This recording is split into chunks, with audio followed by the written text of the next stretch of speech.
Welcome everyone to Gemmo Memo. Today's extract that we'll be discussing is Black Honeysuckle. There's one extract in my mind that is absolutely irreplaceable during cold and flu season, and that happens to be Black Honeysuckle. This extract we'll be discussing in just a moment, and we have quite a bit to share with you. But first, let me introduce myself and my co-host. I'm Lauren Hubele. I'm a health coach and Gemmotherapy Extract expert, and I'd like to welcome my co-host, herbalist Teri Brooks. Hi, Teri. Hi, Lauren and Megan and everyone else. My prime interest at this time is in using common plants that you can find anywhere in your backyard even to address minor health concerns. Beautiful. Glad to have you with us, Teri. And acupuncturist Maegan Lemp. Hello, Megan. Good to have you here. Hello, and hi everyone listening. My name is Maegan Lemp, and I practice Japanese acupuncture and bodywork, and it's great to be with you. Great. So what we're going to be doing today is having a look first at Black Honeysuckle as a plant. And Black Honeysuckle is a shrub. And Teri, is there something that you can tell us about the shrub itself? Well, this plant is not native to the United States, and in fact, it's very difficult to find anything written by American herbalists on this plant. So it's indigenous to Europe, particularly growing along the edges in light shade, coniferous mixed forests in mountainous areas. So lots of mountains in Europe. You can imagine it's found all over the place there. It grows to about 4 to 5 feet tall, and it is one of about 300 plants in this genus. Only a dozen of them or so are used medicinally. Some are shrubs, some are vines. This one happens to be the shrub form. It has long, flexible stems, and on each stem there will also be on either side of the stem there's what's called a pedicel, another sort of stem-looking thing, but much more flexible. And at the end of those would be a twin-spurred pink or white flower, which eventually develops into a black berry. The seeds of many of these are considered toxic, if not poisonous. However, there's now several varieties of Lonicera. One's called Lonicera caerulea that's being developed for food production, and it's called a honeyberry, and it blooms really early. The berries are ready before June even arrives, even in Minnesota. Wow, that's saying a lot, right? That's saying a lot. So are there historical uses or some folklore that would be interesting to know about Black Honeysuckle? Well, you learn a lot about Ireland and Scotland in any of these trees because their culture is so based on tree and tree worship. So it was interesting that both of the countries have something like, if you hang a bough or a branch of black honeysuckle on a barn, it will prevent the cattle from being bewitched. And if you hang that same branch on your house, it will prevent the evil eye from entering and keep everybody safe. So there's that. And there's also Greek myth involved. There's a big story about Daphnis and Chloe who were in love, and they begged the gods to allow this plant to bloom much longer because they could only be together for some reason while this plant was in flower. I don't know what the reason is. And in some countries in Europe, I think this is funny, that they say if you bring honeysuckle flowers in the house, it means there will be a wedding within a year. Now, is that predictive, or do you bring them in the house so there will be a wedding in a year? I'm not sure about that, but it is a symbol of fidelity and affection. Oh, beautiful, beautiful. Well, Teri, is there anything significant about the way the shrub looks or what we know about that would give us some hint to what kind of potential it might have as an extract? It does have salicylic acid in it, which is a precursor to aspirin found in many plants. So that would benefit any kind of pain symptoms, cough, sore throat, headaches, colds, flus, fevers. And it has been used throughout history to counter E. coli and Staphylococcus bacteria. One particular chemical constituent is called chlorogenic acid, and you'll read a lot about that right now in green coffee beans, for instance, but it is found to be an immunity modulator and is anti-inflammatory, especially of the mucous membranes. Wow, wow, super interesting. Thanks, Yeah. Teri. So when we pick this plant, we're picking the young shoots, am I right? Yes. And this is what is then made into the extract that becomes gemmotherapy. And so what kind of action might it have on the body? Well, there's really a very interesting primary action that Teri has already hinted at in her explanations. This is a primary tonic for the liver and the intestines. And black honeysuckle stimulates a very important detoxification process of both of these organs. It's important though, because aggravations can occur if these organs are blocked. Anytime we're using a tonic, a gemmotherapy tonic, and pushing an organ that has a blockage, we're going to, or a congestion and an inability to clean, we're going to have some aggravating symptoms. So if that's the case, when you take black honeysuckle, you'd want to work with the blocked organ first with a harmonizing extract. So that's just an important note to remember. But what I love black honeysuckle for is its action on inflammatory states. It resolves acute inflammation and chronic inflammation, especially that inflammation that remains post-infection. So it's excellent in thinning mucus, and this mucus could be present in the sinuses, the nose, in the bronchi, even in the intestines. This thinning action increases fluidity, and this also helps ease elimination of the pathogen that the body has been working to neutralize. Now, there's a secondary action of honeysuckle, and that's on the respiratory system and the bone joints, and resolving lingering chronic inflammation, as well as supporting the lymphatic system.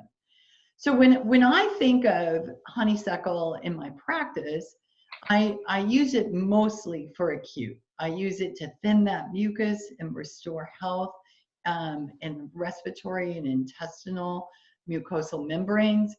But I also love this extract for microdosing. So when I'm trying to harmonize the central nervous system, particularly with anyone that has sleep disturbances between 1 and 5 a.m., I find that 1 or 2 drops of black honeysuckle in the evening can be very helpful in restoring normalized sleep cycles.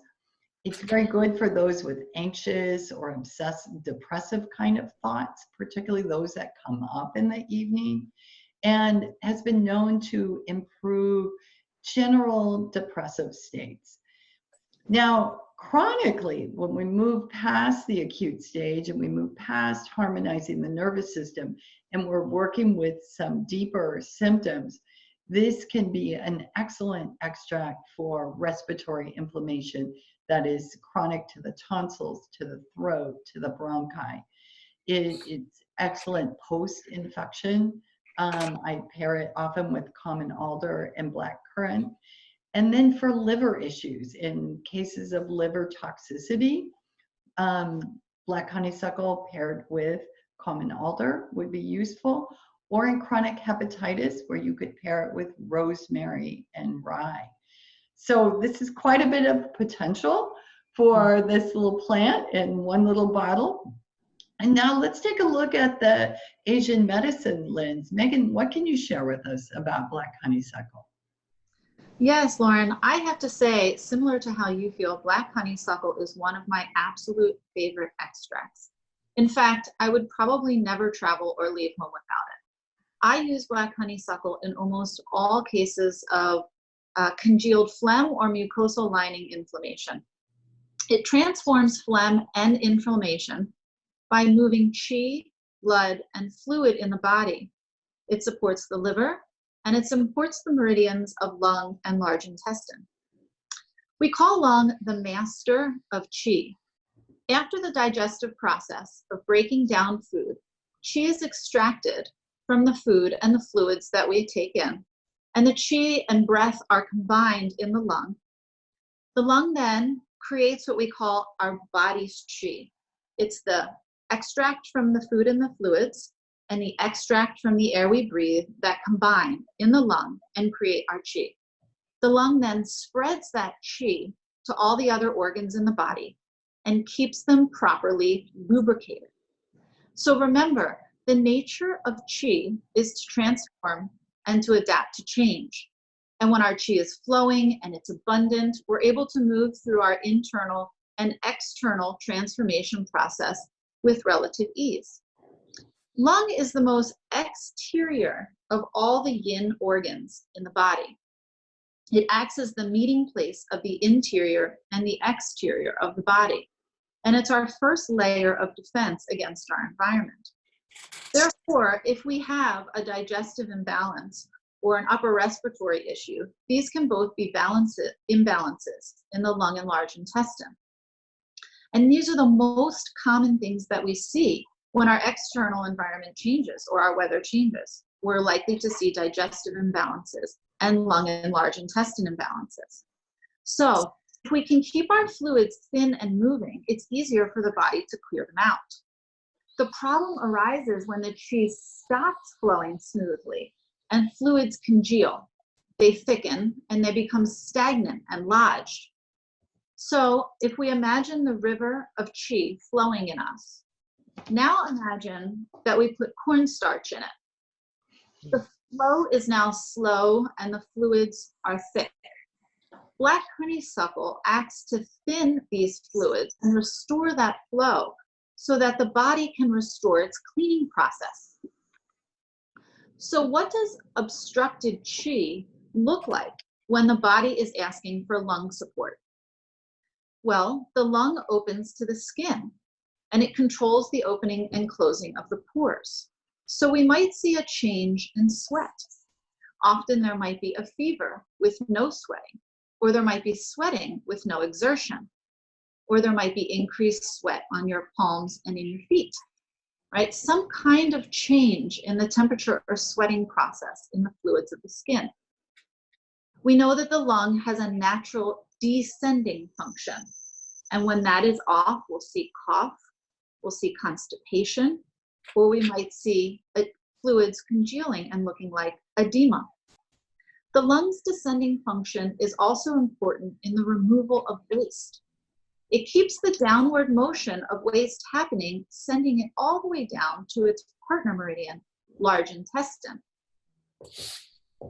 So in addition to that, lung and large intestine open into the nose and into the throat. So when lung is imbalanced, we will see a sore throat or phlegm, inflammation, or heat that's either in the nose or in the throat. Fluids will become thick and the fluids will stop moving.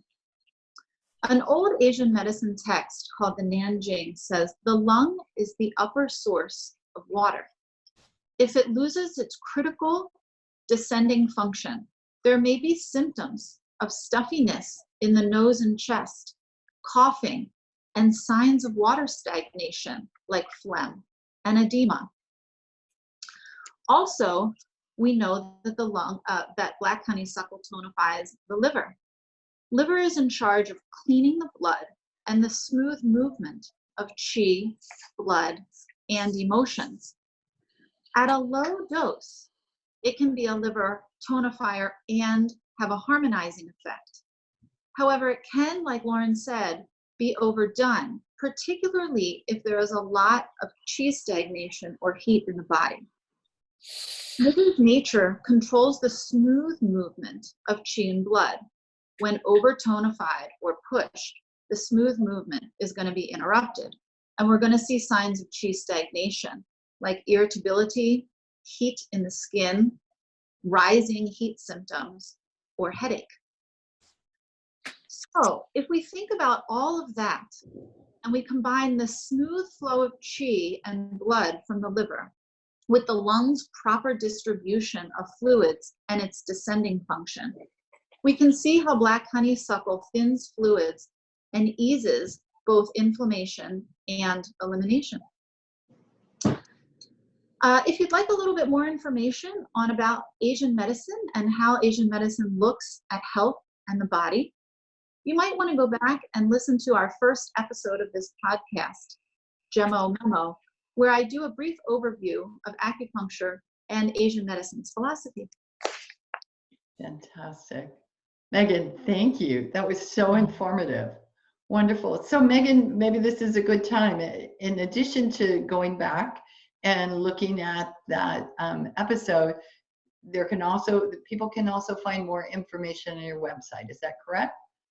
That is correct. You can find me at aculemp.com, aculemp.com. Beautiful. Thanks. And if you're looking for more information on gemmotherapy, perhaps courses to have a deeper dive into this or reading books, you can take a look at my website, laurenhubele.com.